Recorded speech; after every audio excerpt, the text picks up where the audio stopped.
Specially আমি ধন্যবাদ জানাচ্ছি হচ্ছে আমার দেশের মানুষকে, আমার দেশের দর্শককে। আপনারা জানেন যে কিছুদিন আগে তাণ্ডব একটা কুচক্রী মহল তো আছে যারা হচ্ছে সবসময়ই চায় যে বাংলাদেশের সিনেমাকে ধ্বংস করতে।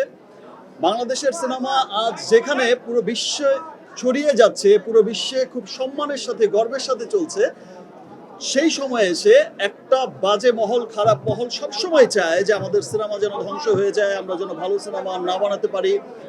সিনেমার মাধ্যমেই তো আমাদের দেশ, আমাদের কৃষ্টি কালচার পৃথিবীময় ছড়িয়ে যাচ্ছে, সেই জায়গাটা যেন নষ্ট হয়ে যায়।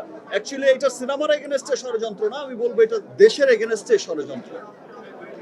আর সেই জাতি হচ্ছে সবচেয়ে উন্নত থাকে যে জাতির সাংস্কৃতিক দিক থেকে সবচেয়ে এগিয়ে যায়। আমরা আমাদের সিনেমাকে নিয়ে, আমাদের কালচার, কৃষ্টি কালচারকে নিয়ে আমরা যখন পুরো বিশ্বে ছড়িয়ে যাচ্ছি, সেই মুহূর্তেই দেখেন যে পাইরেসি করে দেয়।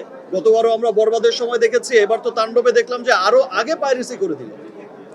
বাট আমি ধন্যবাদ জানাচ্ছি আমার দেশের মানুষকে এবং সমস্ত সিনেমা প্রেমী দর্শকদের।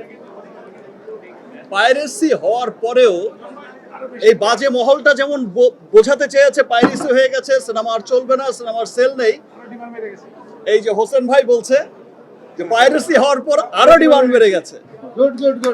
আর তাণ্ডব ইনশাল্লাহ, আমি গতবারও যেমন বলেছি যে গুলশান টু গুলিস্তান সব জায়গার মানুষকে মুগ্ধ করছে আমাদের সিনেমা। তাণ্ডব দেশে বিদেশে যেখানেই যাচ্ছে সেখানেই মানুষের মনে তাণ্ডব লাগিয়ে যাচ্ছে।